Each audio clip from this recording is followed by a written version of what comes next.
దేవుని వాక్యం ఏం చెప్పింది?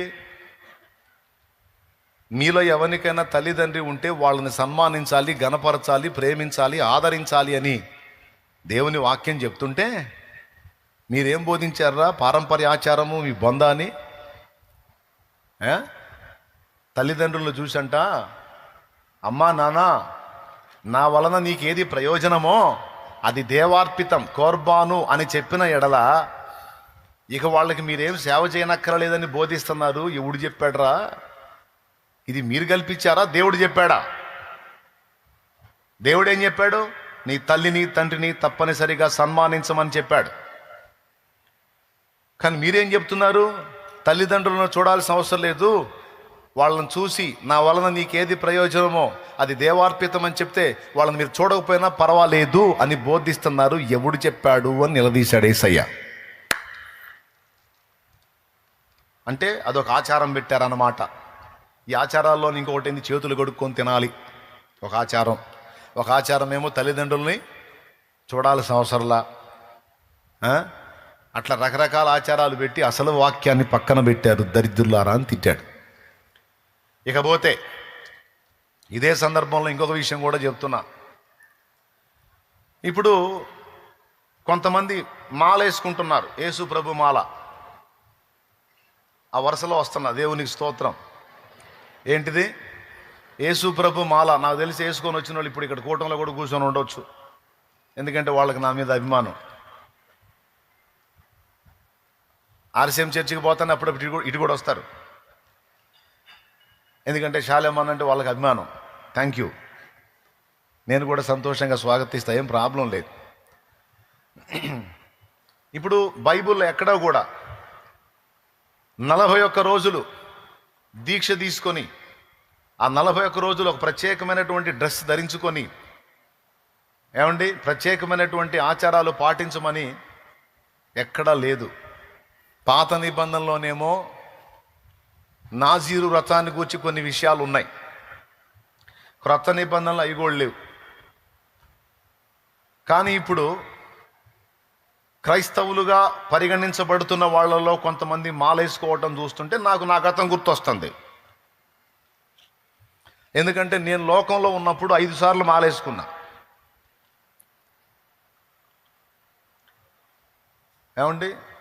ముద్రమాల, స్ఫటికమాల అని 2 రకాలు వేసుకోవాలి మెడలో. వాటికి సంబంధిత దేవతల లేక ఆ వ్యక్తుల యొక్క ఫొటోస్ ఉంటాయి. పూజ చేసుకునేటప్పుడు వాటికి కూడా చేయాలి. ఒకటి, చెప్పులు వేసుకోకూడదు 41 రోజులు. 2, నేల పడక నేల మీద పండుకోవాలి, మంచాలు ఎక్కకూడదు. 3, ఏకభుక్తం, రోజులో ఒక్కసారి మాత్రమే ఆహారం తీసుకోవాలి. అయితే మేము సద్ది పేరుతో భిక్ష పేరుతో, సద్ది పేరుతోనే మధ్యాహ్నం తినేవాళ్ళం, భిక్ష పేరుతో పొద్దున సాయంత్రం తినేవాళ్ళం 3 పూట్ల. మాలు వేసుకోకముందు బక్కకున్నోడు మాల అయిపోయి తీసేటప్పటికి నేను చేసింది చెప్తున్నా. నేను మధ్యాహ్నం తినేదాన్ని అన్నం తినేదాన్ని సద్ది అంటాం, పొద్దున టిఫిన్ చేసేదాన్ని భిక్ష అంటాం. అట్లాగా 5 సార్లు వేసుకున్నాం. ఇకపోతే 41 దినం బ్రహ్మచర్య దీక్ష. అలాగే ఎలాంటి అపవిత్రమైన కార్యకలాపాలకు దూరంగా ఉండాలి. అలాగే బహిర్భూమికి వెళితే స్నానం చేయాలి. ఈ విధంగా 41 దినం మండల దీక్ష అంటారు, చేయాలి. చేసి ఆ చివరి రోజు దీక్ష ముగింపులోకి సంబంధిత గుడికో ఆ ప్రదేశానికో వెళ్ళి అక్కడ దీక్ష తొలగించుకోవాలి. పోయేటప్పుడు ఇరుముడి కట్టుకొని నెత్తిన పెట్టుకోవాలి. అంటే ఏ దేవతకైనా ఏ దైవానికైనా ఆరాధిస్తున్నామో వాళ్ళకి ఇష్ట వస్తువులు అందులో ఉంటాయి. కొబ్బరి టెంకాయలు, అందులో ఆవు నెయ్యి, సంబంధిత వస్తువులు అవన్నీ ఇరుముడిలో ఉంటాయి. అవి పెట్టుకొని తిరగాలి, అవి పెట్టుకొని పోవాలి. ఇది లోకంలో విగ్రహారాధికుడు ఉన్నప్పుడు నేను పడ్డ పాటలు. అయితే ఒక మాట చెప్తాను. ఇప్పుడు ఆ లోకంలో అన్యులు ఫాలో అవుతున్నటువంటి ఆచారాన్ని సంఘంలోనికి ఎంటర్ చేశారు. మరి యాజ్ రీజ్గా అంతే దీక్ష. అలాగే ఒక డ్రెస్సు, ఇప్పుడు మేము ఎవరికైతే వేసుకున్నామో వాళ్ళకి సంబంధించి ఆ దేవి దేవతకు సంబంధించి ఒక కలర్ ఏర్పాటు చేశారు. ఇక ఇవన్నీ ఉంటాయన్నమాట, మతాచారాలు అంటారు వీటిని. ఇప్పుడు ఆర్సీఎంలో ఫాలో అవుతున్న వాళ్ళలో కొంతమంది ఈ విధంగా దీక్ష తీసుకుంటున్నారు. ఇప్పుడు నేను చెప్పినవన్నీ దాదాపు చాలా వరకు వాళ్ళు ఫాలో అవుతున్నారు, ఏది అన్యాచారంలో ఉన్నవన్నీ. సరే, నేను వాళ్ళని అడిగాను అనుకో, ఎందుకు వేసుకున్నారు అంటే, వేసుకుంటే మంచిదని వేసుకున్నాం అన్నా అని వాళ్ళు అంటారు, తప్పులేదు. వాళ్ళ భార్యని అడిగాను అనుకో, ఎందుకమ్మా మాల వేసుకున్నాడు, ఎందుకు ఒప్పుకున్నావు అంటే, పోనీ అన్న ఈ 41 రోజన్నా మా ఇంట్లో ఆ తాగుడు గోల లేకుండా ఉంటుంది, దరిద్రం పోయింది ప్రశాంతంగా, ఈ 41 రోజన్నా కూడు తింటామన్నా కాస్త ప్రశాంతంగా అంటాను. స్తోత్రం. నేను అంటున్నా, అది వాస్తవంగా అన్యత్వంలో నుంచి తీసుకొచ్చి ప్రవేశపెట్టారు ఇందులోకి. బైబిల్లో ఎక్కడ కూడా ఆ విషయాలు అలాగునే ప్రస్తావించబడలేదు. అర్థమైందా? ఆ ఆచారాలు అలా ఫాలో అవ్వమని, 41 రోజు మందు మానుకోమని, 41 రోజు బీడీలు మానుకోమని, 41 రోజు సిగరెట్లు మానుకోమని, 41 రోజు వ్యభిచారం మానుకోమని, 41 రోజు బూతులు మానుకోమని ఒక టైముని బైబిల్ గ్రంథం ఎక్కడ ఎప్పుడూ చెప్పలేదు. బైబిల్ గ్రంథం పాత నిబంధనలోనైనా క్రొత్త నిబంధనలోనైనా దేవుని ప్రజలకు దేవుడు నియమించిన కట్టడ నిత్యమైన కట్టడ. నిత్యమైన కట్టడ, అదేదో కొన్ని దినాలకు సంబంధించిన కట్టడ కాదు, నిత్యమైన కట్టడ. పాత నిబంధన పక్కన పెడితే నూతన నిబంధనలో 41 రోజు ఇలాగ ఉండండి, తర్వాత మీరు ఇష్టం వచ్చినట్టు ఊరేగండి అనేది లేదు. నేనేం చేసేవాడినో తెలుసా? దమ్ము కొట్టేవాడిని. 41 రోజు దీక్ష అయిపోగానే అక్కడే ఉంటే బడ్డీ కొట్లు, కిరాణా కొట్లు, కిళ్ళి కొట్లు పోయి పెట్టే సిగరెట్లు తీసుకునేవాడిని. వినండి అయ్యా, ఎందుకు 41 రోజు ఆపేదాన్ని. మా గ్రూపులోనే ఉన్నాడు ఒకడు తపన ఆపుకోలేక ఆ బాత్రూంలో పోయో ఎటో గడ్డు పోయి వాడు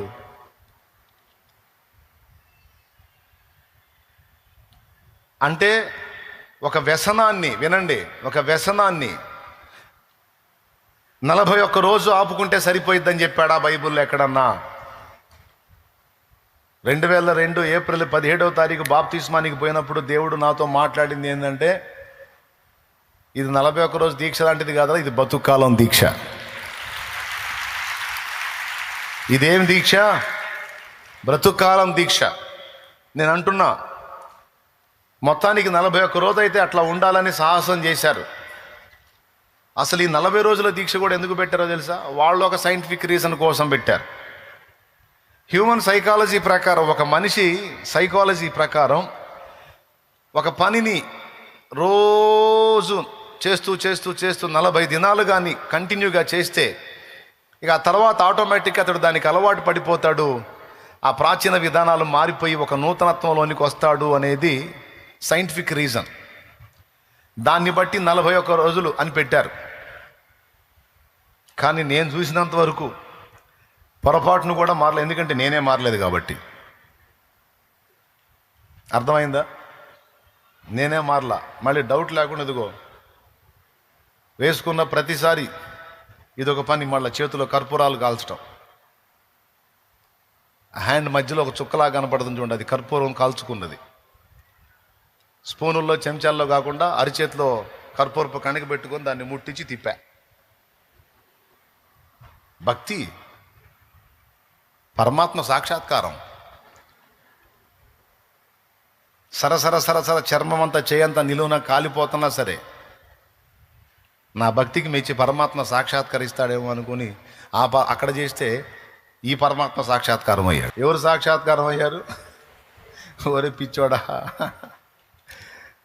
అక్కడ ఏమి లేదురా, ఉన్నది నేనని అదిగో ఆయన నాకు తను తాను బయలుపరుచుకున్నాడు.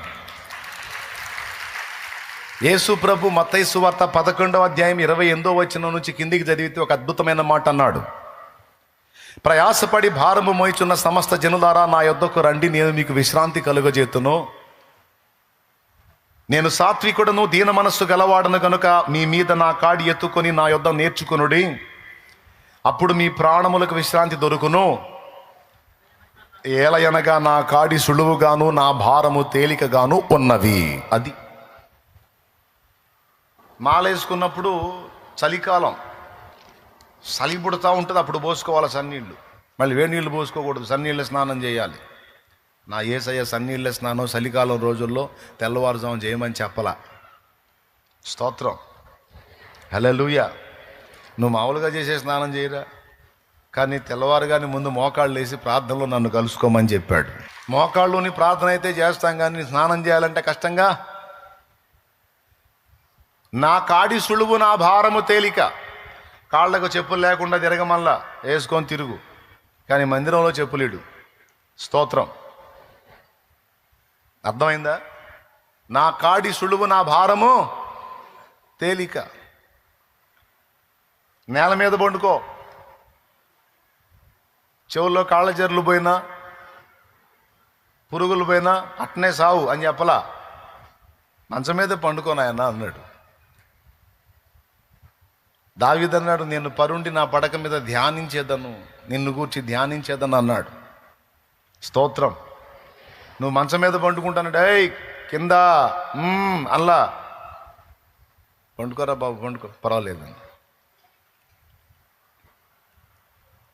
నువ్వు అనకూడదు. బహిర్భూమికి వెళ్ళొచ్చావు అనుకో, స్నానం చేయాలని చెప్పలా, శుభ్రపరచుకుంది వచ్చేసేమని. ఎక్కడా కూడా యేసయ్య బరువైన కాడి పెట్టినట్లు లేదు. మనకున్న పథ్యమల్లా ఒక్కటే పెద్ద పథ్యం, అదే పాపం. అదొక్కటి చేయొద్దు అన్నాడు. మనకు చెప్పిన పథ్యం ఏంటి? పెద్దగా చెప్పండి. అది చేయొద్దు అన్నాడు. ఇక అంతకు మించి వేరే ఆంక్షలు ఏం పెట్టలా. నువ్వు సహజంగా సామాన్య జీవితంలో ఎలా బతుకుతావు అలా బతకమన్నాడు. ఈ పదార్థం తినొద్దు, ఈ పదార్థం తినాయి అని చెప్పలా. నువ్వు ఏదన్నా తినరా బాబు, కడుపు నోట్లో నుంచి కడుపులోకి పోయేది బహిర్భూమిలో విడవబడుతుంది, దానివల్ల నువ్వు అపవిత్రుడవు కావు, కానీ నీలో నుండి వచ్చేది నిన్ను అపవిత్ర పరిస్థితి కనుక అది జాగ్రత్త అన్నాడు.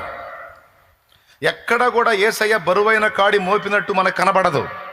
కానీ నేను గతంలో ఫాలో అయినటువంటి విశ్వాసాల్లో బరువైన కాడి ఉంటుంది, అయినా దానివల్ల రక్షణ లేదు.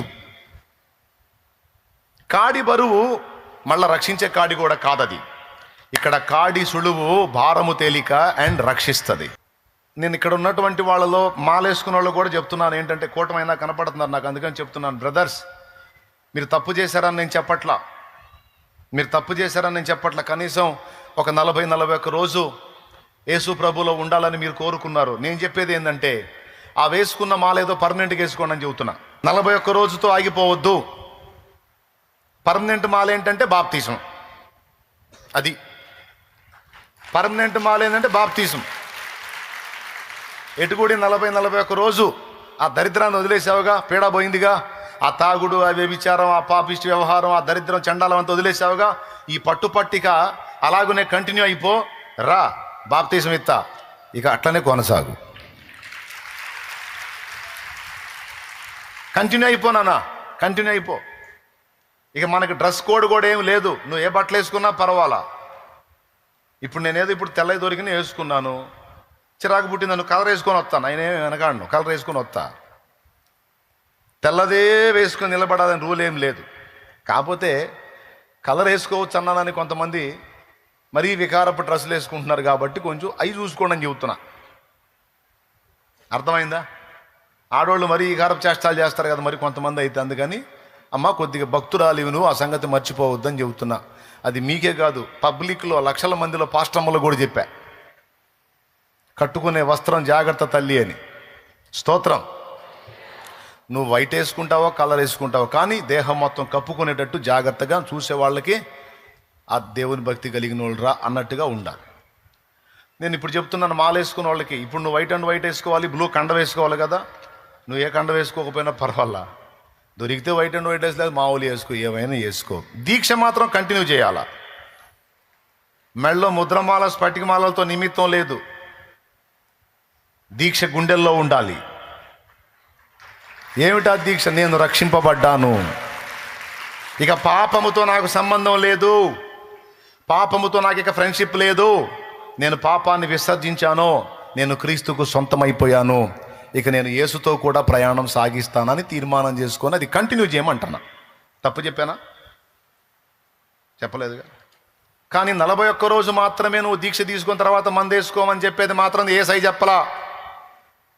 41 రోజు మాత్రమే నువ్వు ఇట్లా కలర్ బట్టలు వేసుకో, ఇలాంటి దీక్ష తీసుకో, ఇలాంటి మాలలు వేసుకో, చెప్పులు ఇడిచేసే, కింద పండుకో, తర్వాత ఏదో పుణ్యక్షేత్రానికి వెళ్ళు, తర్వాత మళ్ళా సిగరెట్ తాగు, చుట్టలు తాగు, బీడీలు తాగు, నీ ఇష్టం వచ్చిన టూరేగు అని చెప్పేది బైబిల్ చెప్పిన విషయం కాదు. అది లోకం ఫాలో అవుతున్న విధానం. నువ్వు దేవుని మార్గంలో నడవాలనుకుంటున్నావా లేకపోతే లోక మార్గంలో నడవాలనుకుంటున్నావా? రెండే రెండు. బైబిల్ మార్గంలో, యేసయ్య వాక్యంలో దేవుని మార్గంలో నడవాలంటే మాత్రం దీక్ష పర్మనెంట్గా వేసుకోవాలి. ఒకసారి ఇక మారు మనసు పొంది మందును మానుకున్నామంటే ఇక దాని జోలికి పోవద్దు. ఇది యేసయ్య చెప్తుంది. మారు మనసు పొందడం అంటే విసర్జించిన పాపం జోలికి మళ్ళా వెళ్ళొద్దు. ఒకసారి సిగరెట్ మానేసామంటే ఇక దాని జోలికి పోవద్దు. ఒక చెడ్డ క్రియను మానేసావు, ఇక దాని జోలికి పోవద్దు. పర్మనెంట్, పూర్తిగా కట్ చేసేసేయాలి. దమ్ముందా? నిజంగా మారి దేవునికి సాక్షిగా బతికే దమ్ముందా? రా.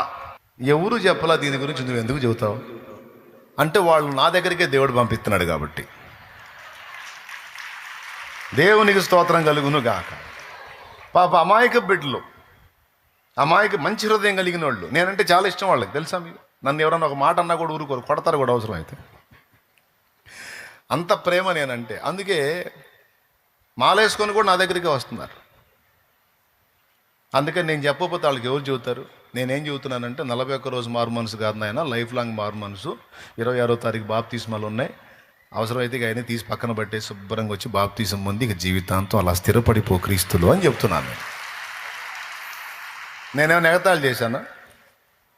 నేనేమైనా విమర్శించానా? హేళన చేశానా? చెయ్యను నేను అట్లాంటి పనులు. నేను సత్యం చెబుతా. వాళ్ళే ఆలోచించుకొని ఒక అండర్స్టాండింగ్కి రావాలి. దేవునికి స్తోత్రం. ఎటుగుడి 41 రోజు ఫిక్స్ అయ్యారు కదా, కంటిన్యూ అవ్వండి అని చెబుతున్నాను నేను. 41 రోజు దీక్ష చేశాను కాబట్టి రాకళ్ళు ఎత్తబడతానన్న నిశ్చయిత నీకు లేదు. కానీ బాప్తీసము పొందిన మాకు యేసయ్య 2వ రాకడలో ఖచ్చితంగా ఎత్తబడతామన్న నిశ్చయిత ఉంది. ఉందా? కన్ఫామ్గా ఉంది. కానీ దీక్ష తీసుకున్నాడికి లేదుగా. నేను అందుకే చెప్తున్నాను, వాళ్ళ మాటలని మోసపోకండి ఆయన, కంప్లీట్గా మారండి, బాప్తీసం పొందండి. లేకపోతే ఆర్సీఎం ఫాదర్ని అడగండి, వాళ్ళే ఇస్తారు బాప్తీసం, ఇబ్బంది లేదు. కాకపోతే చిలకరింపిస్తారు. లేదన్నా ఇక్కడ తీసుకోవాలనుకుంటున్నానంటే రా, ముంచుడు బాప్తీసం ఇస్తా. దేవునికి స్తోత్రం. లైఫ్ లాంగ్ దీక్ష. అంతేగాని అన్యజనుల ఆచారాల్లో కొన్నిటిని మనం ఫాలో అవ్వాల్సిన అవసరం అది. దానివల్ల ప్రయోజనం లేదు. ఇక ఇలాంటి ఆచార వ్యవహారాలు ఏ విషయాలలో ఎలా ఉండాలో దాదాపు తరచుగా నా ఉపదేశాల్లో చెప్పుకుంటా వచ్చా.